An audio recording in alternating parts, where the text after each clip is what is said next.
Here I've got the Hologram Microcosm, and if you're interested in this little box, you've probably already seen around 100 or so YouTube videos of people demonstrating it sounding absolutely brilliant.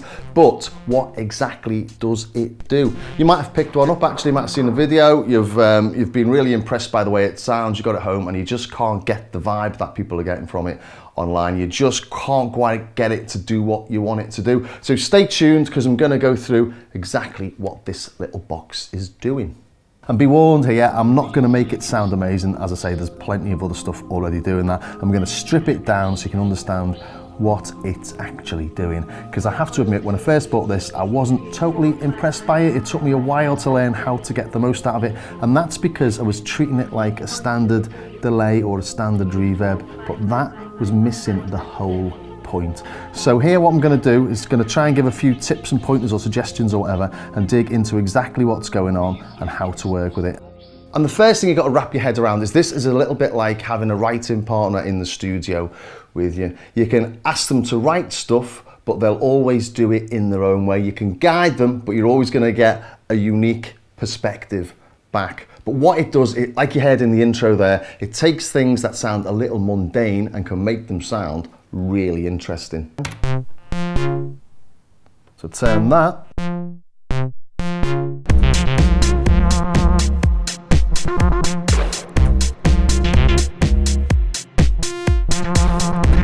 So it's predictably unpredictable, and sometimes it does feel like it's got a mind of its own, but once you dig a little bit deeper, it becomes less impenetrable, and you can work out what type of source materials work with which of the different algorithms.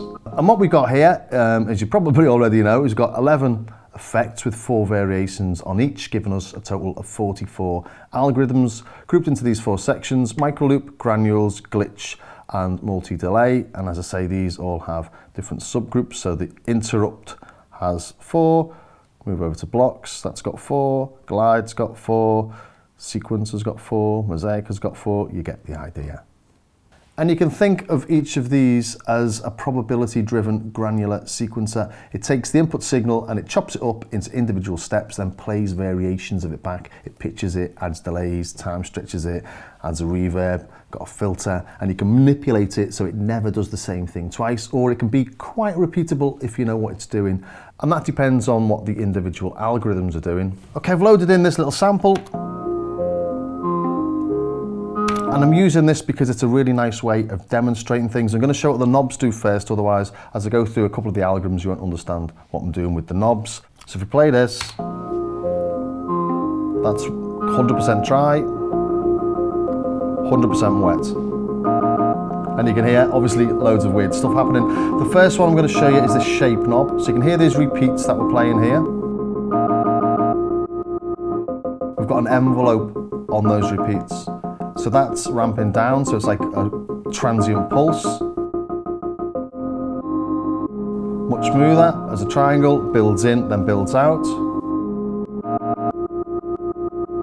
A ramp up, which sounds a little bit like it's reversed. And then on or off, a square.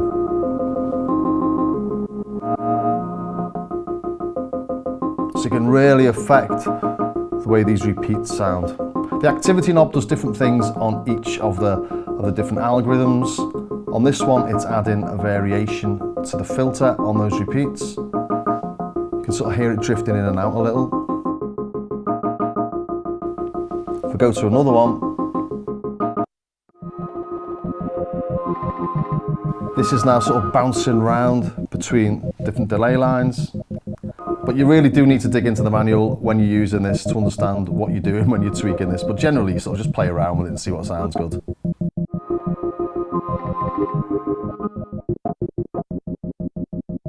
Then we've got the time, and this is the time of those repeats. Let's go back to this first one, just because it's easier to hear what's happening. Half speed, quarter speed. And you'll notice here I've got the MIDI plugged in. So my big tip number 1 actually is, if you are playing along to something with a loop or with MIDI in any way, do set it up so it accepts the MIDI signal, because these little sequences that each of the algorithms play have to be in time, otherwise it just goes completely wild. It's okay for sort of weird, strange ambient stuff, but generally you want things to happen on a beat or around the beat. And if you haven't got a MIDI, just use the tap tempo.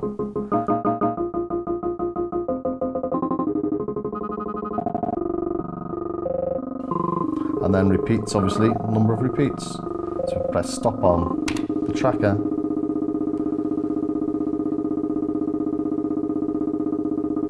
There you go, you can hear those variations, can't you, on that now?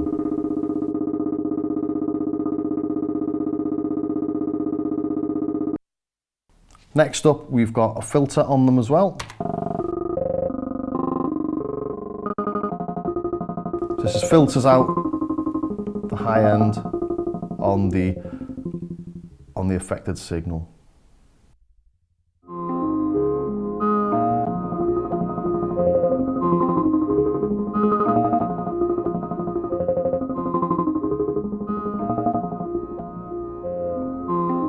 And then we've got space, and that's a delay. I mean, sorry, a reverb.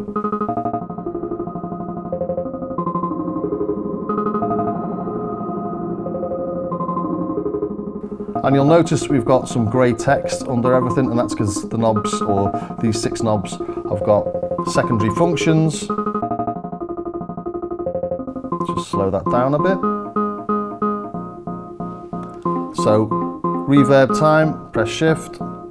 Change the reverb time, let's have a really long one.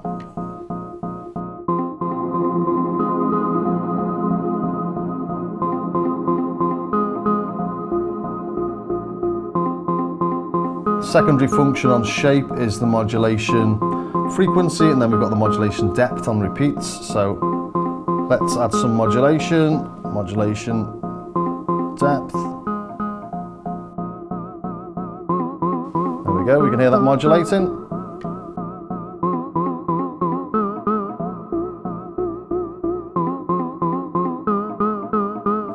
Let's take that off for now.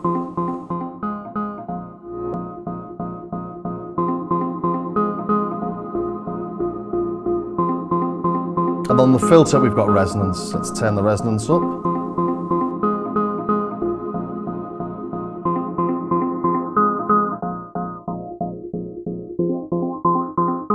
You can hear a bit of resonance there. Let's turn it down again. You hear it's gone. Not a huge amount, but it's there.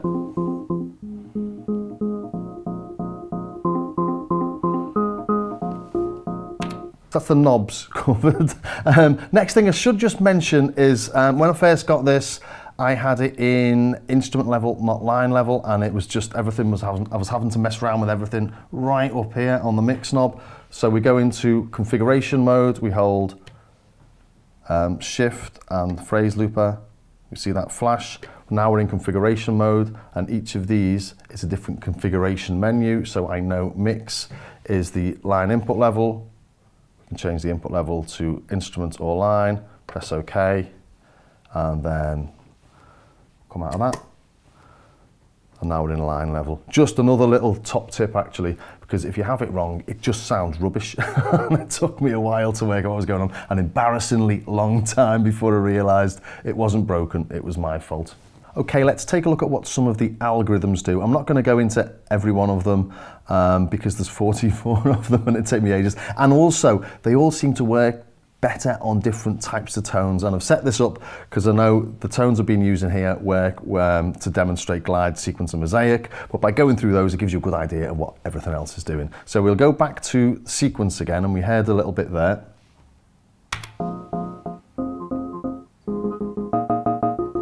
Let's turn the repeats up. So this is basically taking the loop or taking the sound, chopping it up and repeating it back in various ways.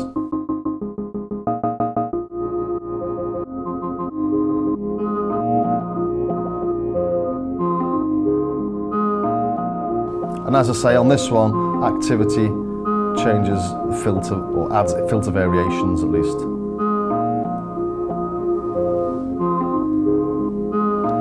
Go to the next one on sequence.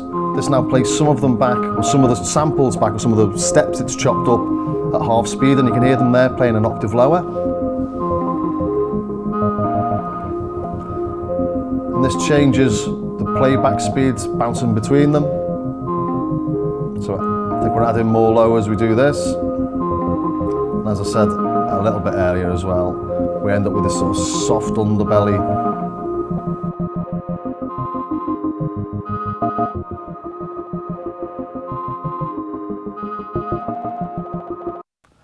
Next up, what we're doing is we're got filter sweeps over those chopped up samples. And there we go, you can hear them really quite obviously.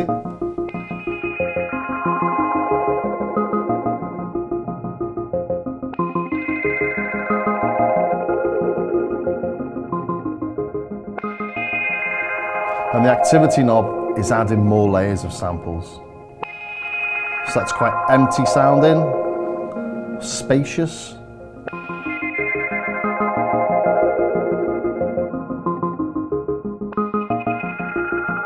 Filter those down a bit.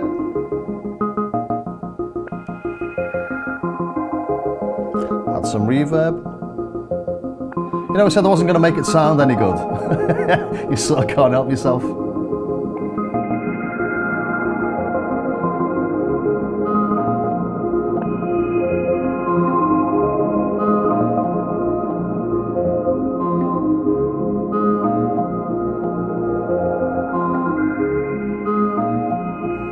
Slowed the time down, you can hear the filter sweeps have slowed down. Next one adds bit crushing. It's all got a bit aphex to it, hasn't it? Got a bit window licker. We've got some sub-octave things in there as well. Added with the activity knob.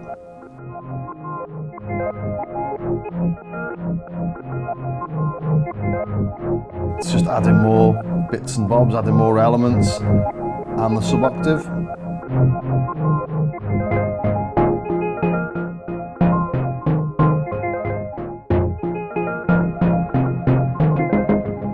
Yeah, it's better, isn't it?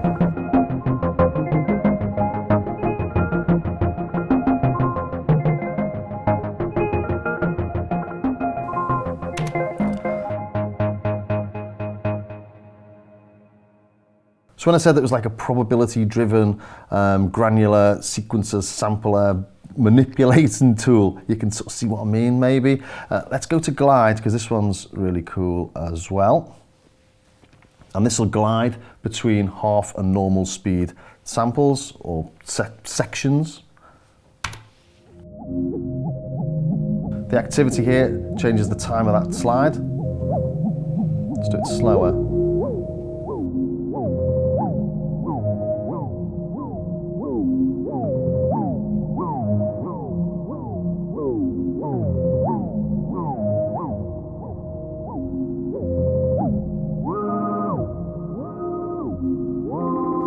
It's nice, isn't it?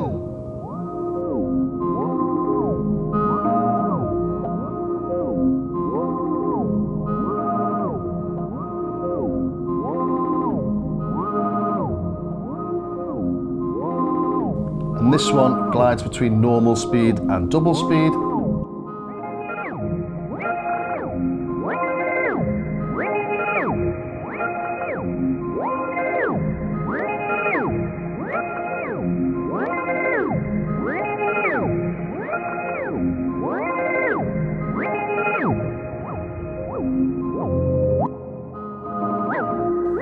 Now we get filter sweeps as well.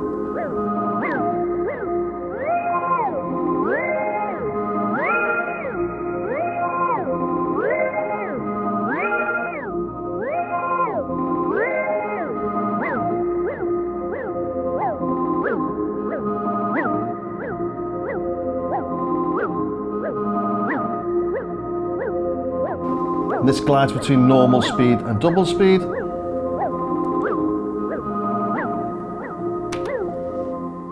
So again, all sorts of things coming in and out. Should we listen to the final one as well, actually?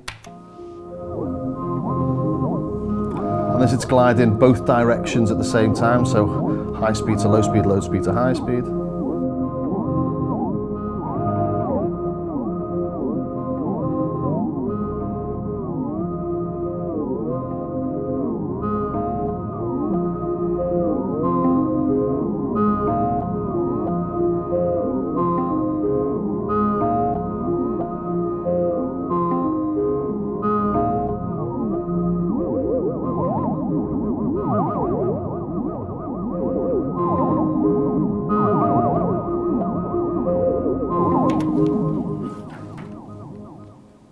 all going beautifully spacey at the end there. And the final one we'll look at, just because, as I say, I don't want to go through everything, but hopefully you're getting a really good idea about what's happening here. And this sort of chops it up and plays things back at double speed and half speed, but it doesn't do the glide, and it doesn't do the bits the sequencer does with the variation on the filter and the like. So just a different thing, similar but different. I suppose that's why they're all encapsulated in this micro loop box.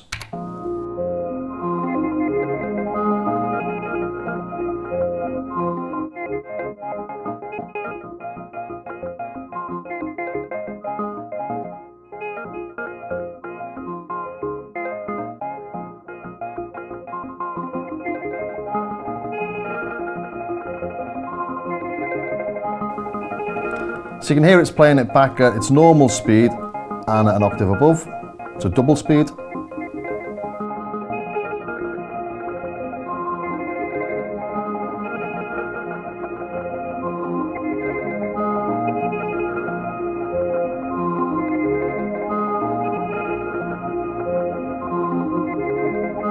And activity is just changing the number of the active loopers, how many things are happening basically.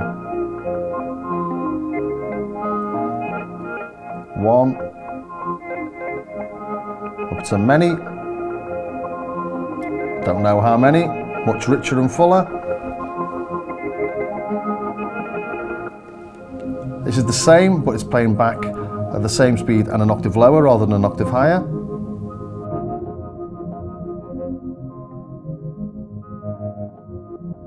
Do a bit reverse sounding with the upward ramp.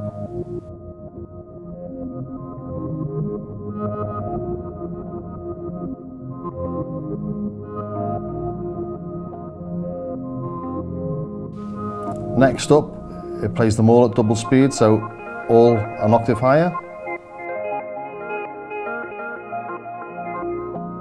Original dry signal.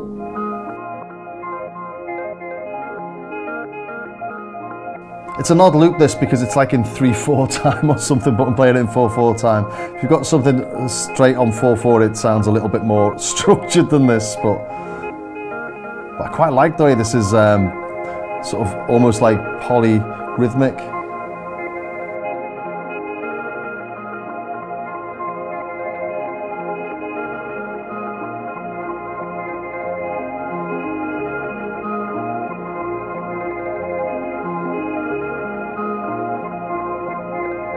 Next one plays up to 2 octaves higher, plus normal and lower as well. So it just fills up that whole spectrum.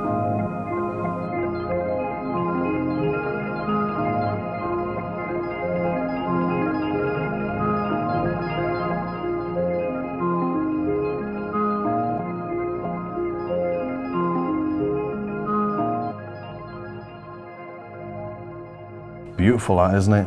All those little things bouncing around up there.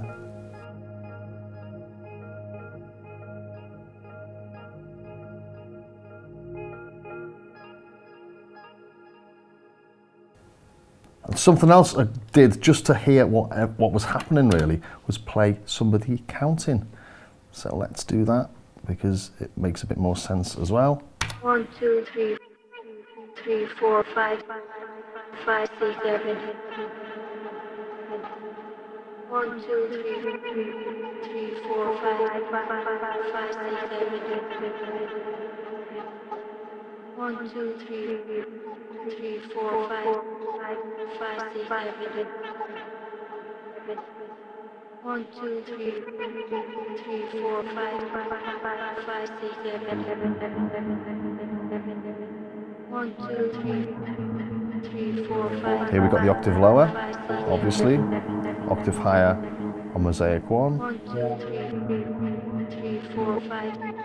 All playing at double speed now. 1, 2, 3, 4, 5, 5, 6, 7. 1, 2, 3, 4, 5, 5, 6, 7. And then an octave below the normal speed and 2 octaves higher. 3, 4, 5, 5, 6, 7. 1, 2, 3, 4, 5, 5, 6, 7. 1, 2, 3, 4, 5, 5, 6, 7. If I go back to the sequencer 1, modes, 2, 3, 4, 5, 5, 6, 7. 1, 2, 3, 4, 5, 5, 6, 7. just playing this really so you can hear how it's chopped up. 4, 5, 5, 6, 7. 1, 2, 3, This one's 4, got the half 5, speed, 5, maybe 6, more 7. obvious when you've got a vocal in there. 1, 2, 3, 4, 5, 6, 7. 1, 2, 3, 4, 5, 6, 7. 1, 2, 3, 4, 5, 6, 7. Now with the filter sweeps. 1, 2, 3, 4, 5. Not as obvious as with that tone, are they? And that's because this is all chopped up. Hence, as I was saying, different sounds make it do or make it sound like different things. Quickly, should we just go into granules? 1, 2, 3, 4, 5, 6, 7. Sounds like a granular thing, doesn't it? All chopped up and diffused around. 1, 2, 3, 4, 5, 6, 7.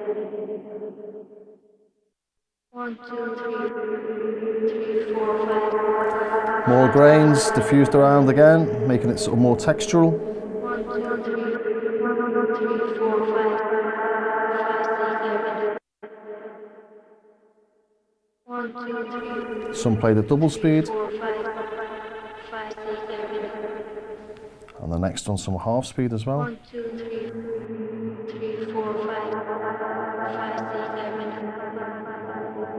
Tunnel, 1, 2, 3, 4, 5, 6, 7. got like a drone thing, I suppose, it's on this. 3, 4, 5, 6, 7. Sub-octave drone. 1, 2, 3, 4, 5. Again, this isn't really the best one with this sound. Let's change the sound again. There you go.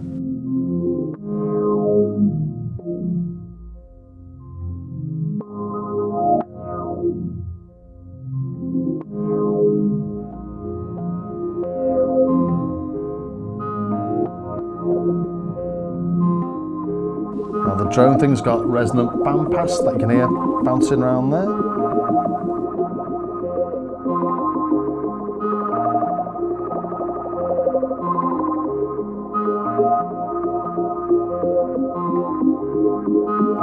Oh, nice.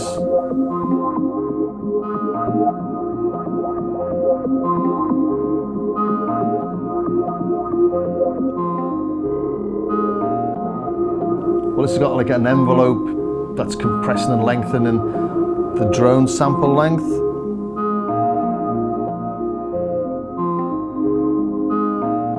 So it's doing something with that sample, you can hear time stretching it, squishing it.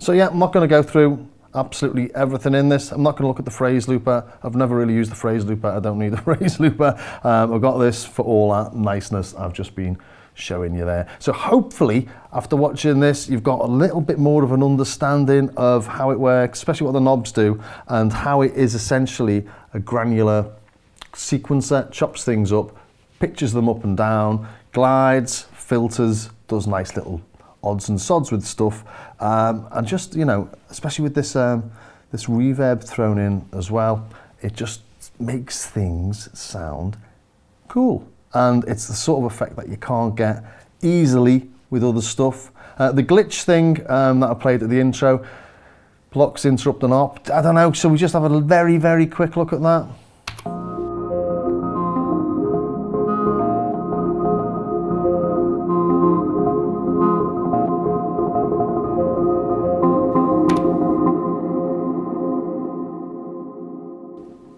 So this is meant to rearrange what you've played, but this is, again, this sample doesn't work very well on it.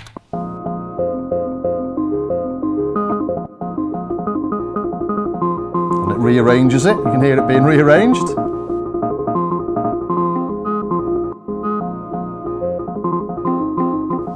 This rearranges and pitch shifts. That's this one, sorry. You can hear the pitch shift. Nice. I did say I wasn't going to play them all, now I'm doing it.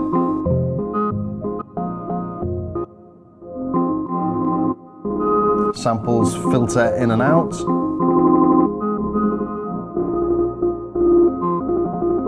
We go to the interrupt. Got some bit crushing going on in this one.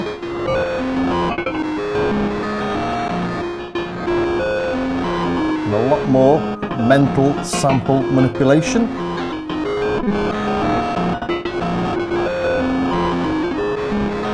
Oh, it's nasty that, innit?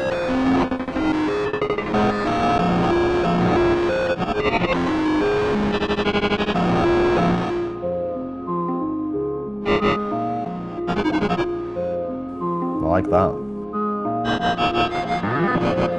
You know when I said at the start it's a bit like having someone in the studio with you and you can't tell them what to do, but they're going to do their own thing. Here we go.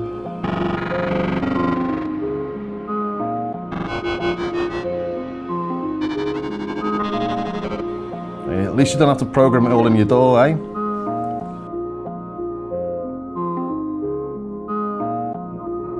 Filter sweeps and a delay in this one.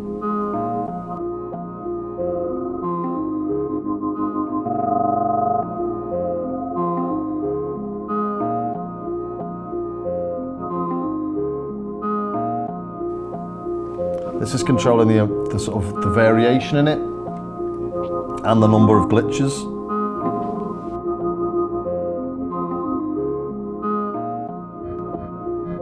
Pitch shifting in interrupt number 2.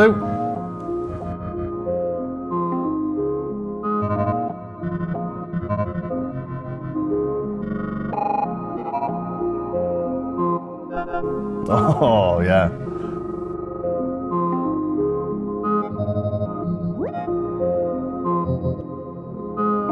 It just glitches and rearranges it.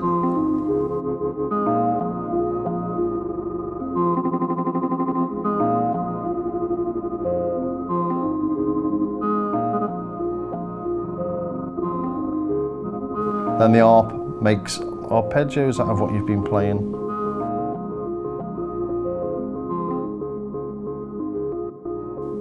Although this is pretty much on the one note, so I'm not going to get any drastic effects on this. Should try it on the vocal. 3, 4, 5, 5, 6, 7, 5, 5, 4, 5, 1, 2, 3, 4, 5, 1, 5, 5, 6, 7, 5, 4, 3, 7. You can hear though it's chopped it up and it's playing it in different sections, isn't it? Listen to what it's actually saying. 1, 2, 3, 4, We're not repeating any of the numbers, but when we do this, we're repeating them. 3, 4, 5, 3, 3, 5, An octave lower. 4, 7, 1, 2, 3, 2, 3, 3, 4, 5, 2, 1, 5, 6, 7, Then this is assigning random filters to each of the steps. As I say, not very musical this, but a really nice way of understanding what's happening. We've got bit crushing in this one. 1, 2, 3, 4, 5, 5, 6, 7. 1, 2, 3, 4, 5, 5, 6, 7. I love these bit crushing 1, ones. 2, 3, 4, 5, 5, 6, 7. 1, 2, 3, 4, 5, 5, 6, 7. 1, 2, 3, 4, 5, 5, 6, 7. Well, I played through nearly all of them in the end. It's a bit like Pringles. Once you start, you just can't stop. It's just drags you in and you want to explore over and over, which I suppose is a little bit dangerous if time's a limitation. But it's a really nice little unit. As you've heard there, you can make things sound absolutely wonderful, and it takes things to places you wouldn't normally be able to go. So I hope you enjoyed that, and if you did, think about subscribing, ring the bell, join me on Patreon. I've got exclusive content, samples, patches, stuff like that, and try my affiliate links that are in the description. You can only get this from the Hologram website, but do check my affiliate links anyway. Everything helps to support the channel. I'll see you next time.